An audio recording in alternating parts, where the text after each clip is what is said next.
here. Happy to answer questions about that. All right, so I thought I would start this year because the budget presentation is actually really short.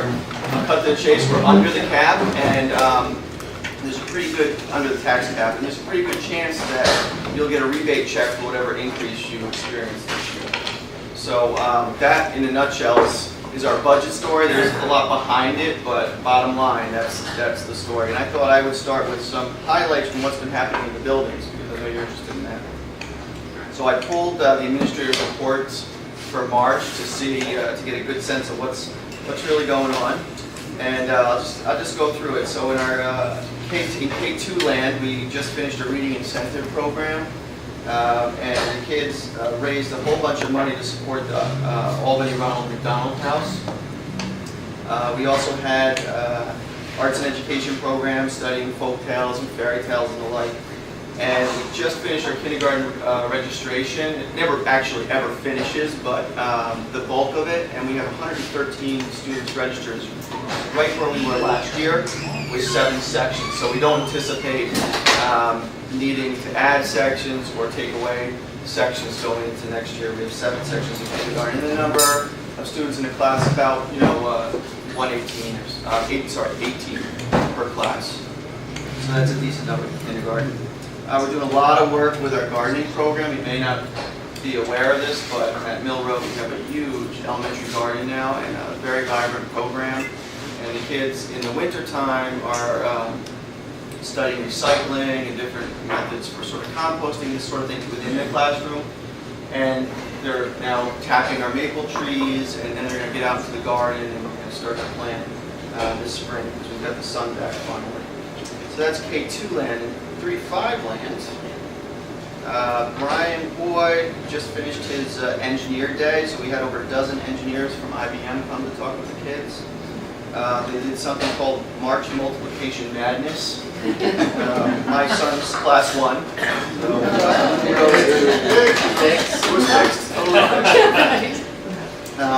K2 and 3-5 do an author's tea, so we had, I think it was over 2 dozen authors visiting classrooms and speaking to students about the writing process. They did a math-a-thon over 4 hours after school one day, and they served dinner to the kids from Village Pizza, so thank you to Village Pizza. And it's currently Poetry Month, so that's stuff going on at Mill Road Intermediate. And Linden Avenue, they recently came back from their DC trip, their annual DC trip. That was a great success. Held an immigration night in early March. Kids interview family members or relatives of family members or friends of relatives and get to know where they came from. They do a big presentation. It's really fantastic. They're starting something called Community Connect workshops, where folks from the community that have particular talent come in and they share it with the kids. So someone did something on baked goods, and Mark Merritt, you may know Mark Merritt, he came in to help the kids learn how to create their own music. This past weekend, there was a King Lear play the middle schoolers put on the drama club. It was really just fantastic, and Felicia's son was a star in that. Really great performance.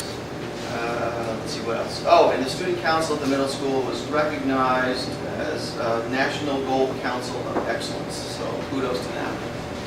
And at the high school, we just had Gypsy this past month, where spring sports are finally underway. They're out of the gyms and on the fields. I don't know if Erica's here or Barry wants to talk a little bit about the collaboration with the Red Hook Public Library. All right, so a collaboration with the high school and what you're doing with the makerspace. Yeah. Maybe you want to address that later, but that's a grant that they applied for. We held at the high school a teen driving safety night, where we have district attorney come in, folks from automobile insurance representative, EMT, someone that's lost someone to substance abuse related motor vehicle fatality. It's just important to do that with kids. Robotics club is really on it, and debate club's been doing a lot. And the performing arts club, this is interesting. Our kids are actually going to, on their own, produce the high school musical, it's Disney's high school musical, before the end of the year, so that'll be interesting in June. So that's what's going on in the school, just in a nutshell. There's a lot more that goes on, but that's 1 month sort of snapshot of what's happening. So my presentation is done because we're under the cap. No, let me tell you how we got there. So we started with about $650,000 to $800,000 deficit, structural deficit, before we knew what our state aid numbers were. So the gap was closed with additional state aid. And I would caution everyone to be careful to believe what you read in the paper about the amount of state aid that we get, because it's always inflated. So in the paper, I think it was around 6% or something like that. But really, we'll experience about 3.35% increase. That's the right number. So the state aid helped. Health insurance, we typically go into a budgeting season with a projection of 8% increase in health insurance. And health insurance came in about 5.5% increase, so that helped to close the gap. And then the teacher's retirement system, our cost is finally starting to go down from where it was really astronomical.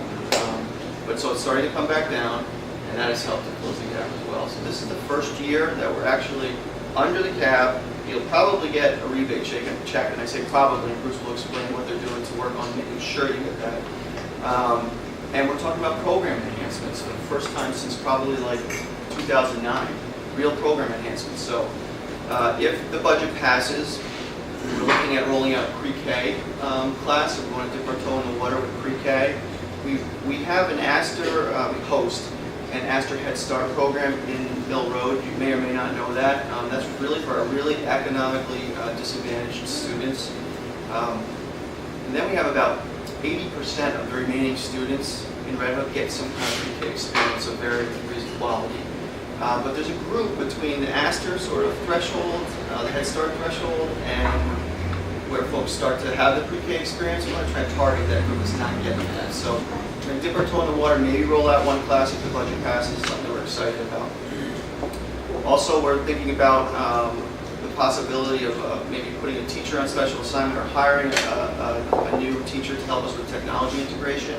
At the elementary and secondary level, we have a new technology curriculum, and we really need somebody to work that through with the teachers. That would be very helpful. Tom Casada has been applying a lot, he's our athletic director, applying a lot of pressure over the last several years for more money to go towards an athletic trainer, and it seems like we're one of the last school districts to buy into some athletic trainer support, so we'll try to roll out some of that. What else am I missing? Some new stuff. I think those are the big ones. And retirements, we have 6 or 7 declared retirements at this point from faculty, and I have 1 support staff retirement. If you want to know who they are, I'll happily tell you after our presentation. Yeah.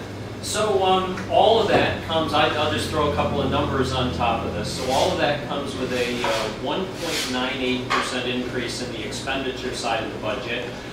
As Paul mentioned, a 2.34% tax levy increase, which is right up against the cap, but under the tax cap. Actually, the budget that we're talking about right now has not yet been officially board adopted. The board is scheduled to do that tomorrow night. So tomorrow night, April 15th, the board will presumably put their stamp of approval on this budget that we're talking about. On May 6th, in the evening at the Mill Road 3-5 cafeteria is the formal budget hearing where we'll present that official budget to the public. If you're talking to people and they want to vote in the school district election, they have to be registered to vote. So they can either be registered through the regular county process, or they can be registered specifically with the school. If they're registered either of those ways and have voted in the last couple of years, they're eligible. But if not, they need to come to our registration night, registration day, which is Wednesday, May 13th, and that's also at the Mill Road School in the lobby area, and they need to get registered. And then the statewide budget vote date is May 19th, and that's the 3rd Tuesday in May.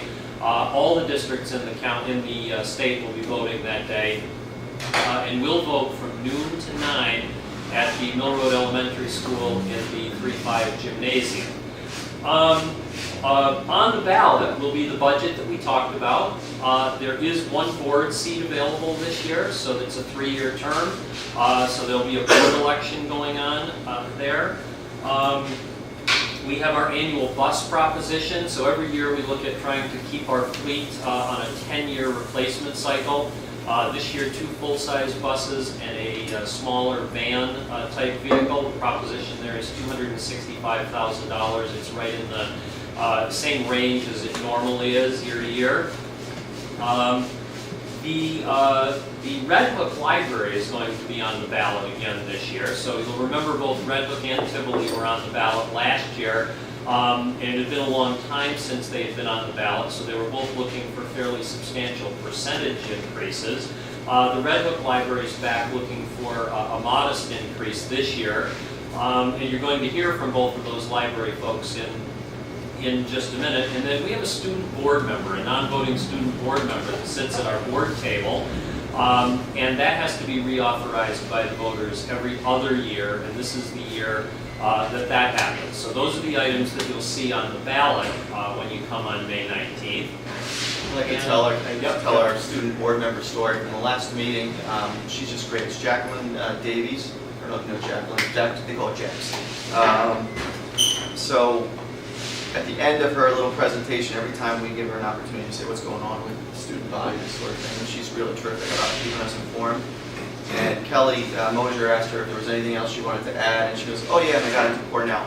We were really just thrilled for her, you know, and I think it's just another indication that if you use what we have and offer students, we'll get you where you want to be. So Paul had mentioned that I would talk for just a minute about the rebate checks, the tax rebate checks that sometimes come out in the fall. Last year, in order for folks to get those checks, the requirement was that the municipal entity, in this case the school district, stay under the tax cap, and we did that.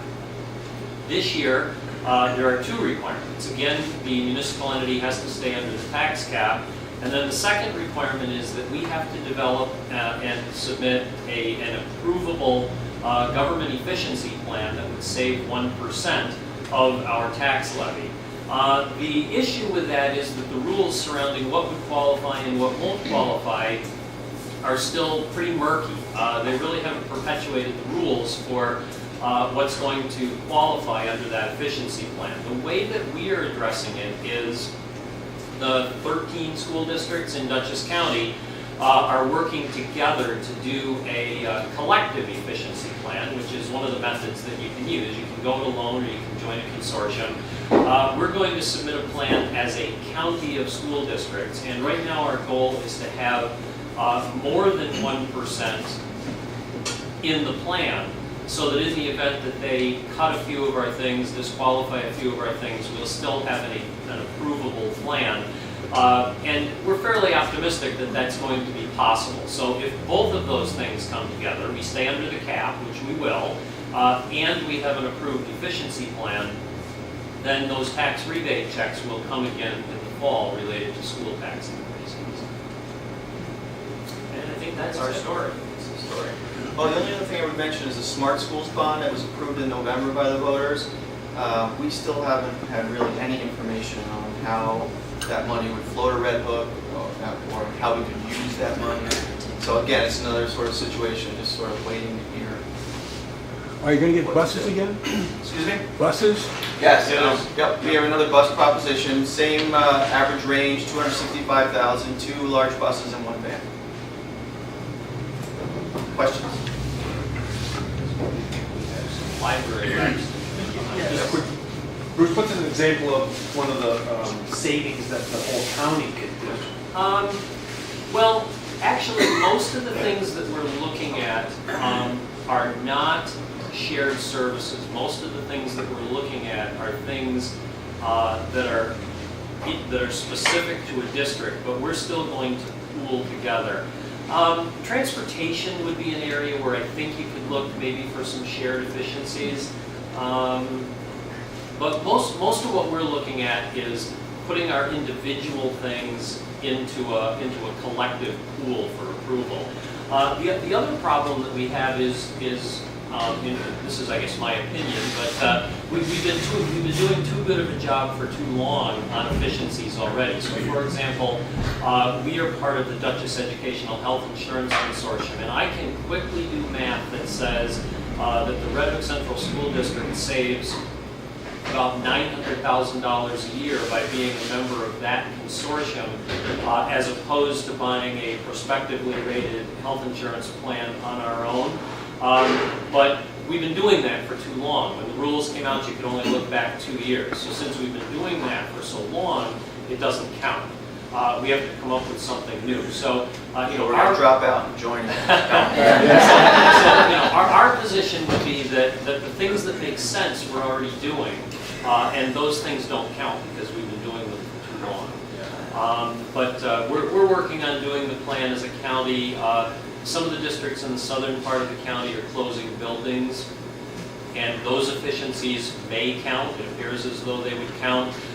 There are some other things that we can do in the health insurance and workers' compensation world to try to save some more money on those premiums. Those things we think will count. We'll see what the people that approve the plans think when they get it. Right. Well, thank you both. We'd like to step up for just a few minutes and talk about the Red Hook Public Library, and then we'll have the Tivoli Library. Hi everybody, thank you so much. I'm going to be brief this year because, and I didn't bring a PowerPoint and all that, I don't have much of a story to tell. This year we are on the school budget referendum again, asking for an increase of 1.56%, which is $4,990. This money isn't for any growth, it's really to keep the lights on and the parking lot plowed next year.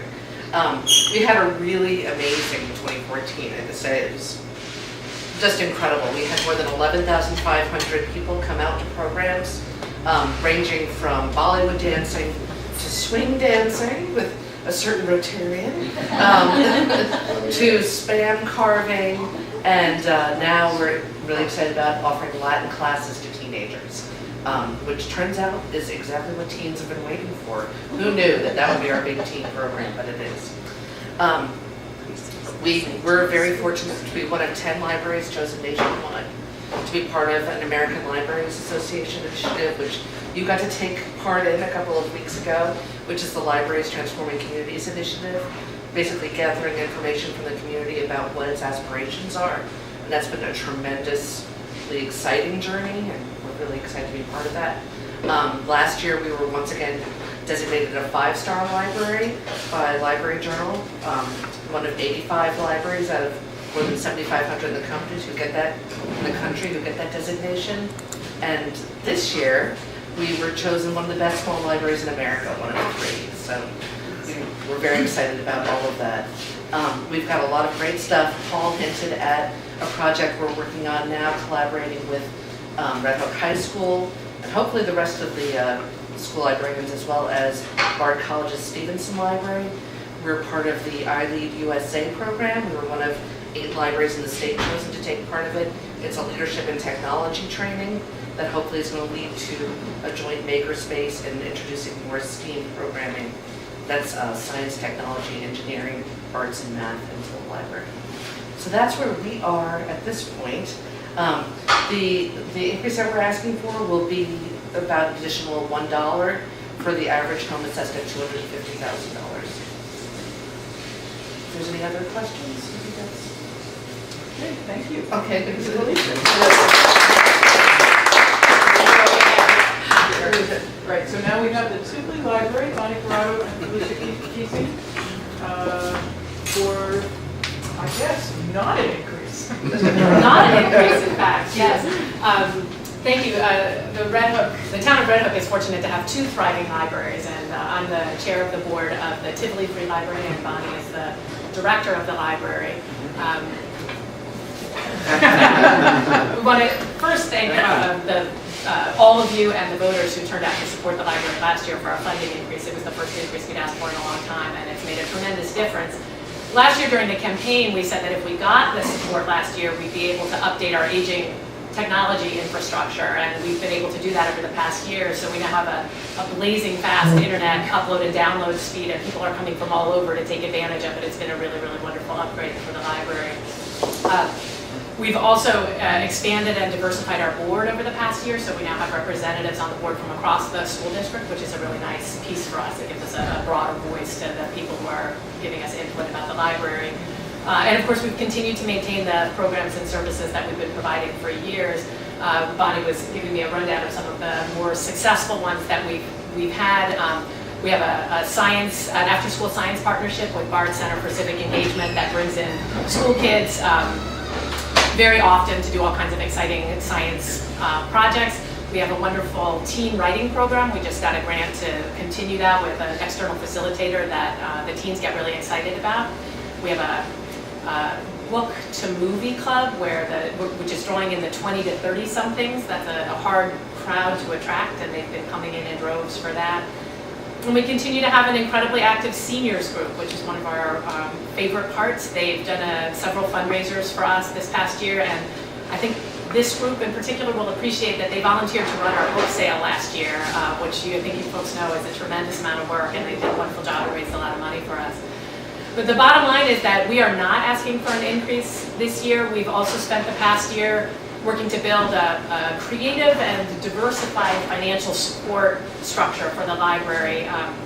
The taxes are part of that, but with support from the Village of Tivoli, we've managed to double our footprint in the Village Hall at no cost to taxpayers. Great appreciation to the Village Board. We've also raised enough money through private sources that we're going to be able to refurbish the interior of the library for the first time in 20 years, and we're rearranging the space, so that's going to really brighten up the space, and both the existing space and the new space. And that's also at no cost to taxpayers, and we're committed to using every bit of the money that we've got from the taxpayers without asking for more. We're going to squeeze every little bit out of it until we have to come back for more. At some point, of course, we will have to come back to the taxpayers to ask for more money if we want to keep offering the same level of programming and if we want to maintain our infrastructure, but that year is not this year, so we're not asking for support. I'm happy to answer any questions. I just want to say we're currently partnering with the Claremont Historic Site with a program called Wordscape. It's part of Poetry Month, but it's also going to extend into the month of June.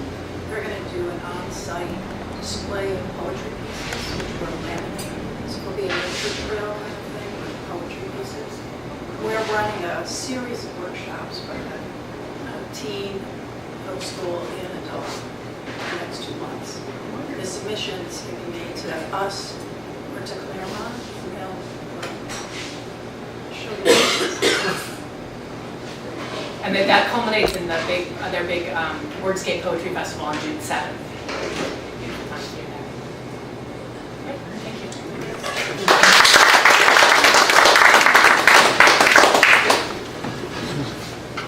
So our next event here is that we have a new Rotarian. Susan, if you would like to join me. How exciting!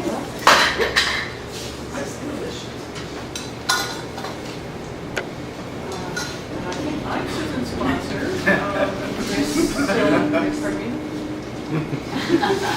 No more, thank you. How are we doing first? All right. So I am very pleased to welcome Susan Israti as the newest member of Rotary. I've known Susan for a long time. She is probably one of the best and most generous volunteers that we have in this community. She is actually the epitome of Rotary service above self. And I'm just so very pleased that she's going to be joining us as a Rotarian. She's a retired pension manager, so that's what we classified her as. That's right, that's right. And we have a new pin for her. We have a new pin, and we have your Rotary materials. And we're so very pleased. And I'm going to have Jonah, would you like to come up and help me swear her in? Sure. Since you're so good at that, and you're our resident judge.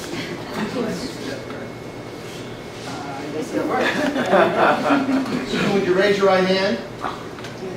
Do you promise to abide by the Constitution of the Rotary Club of Red Hook? And you promise to always remember that the motto of Rotary is service above self?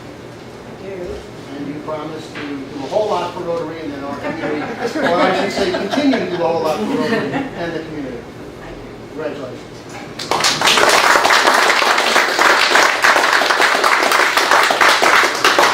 And I think that's it for our meeting today. We're going to do a quick happy dollars spread.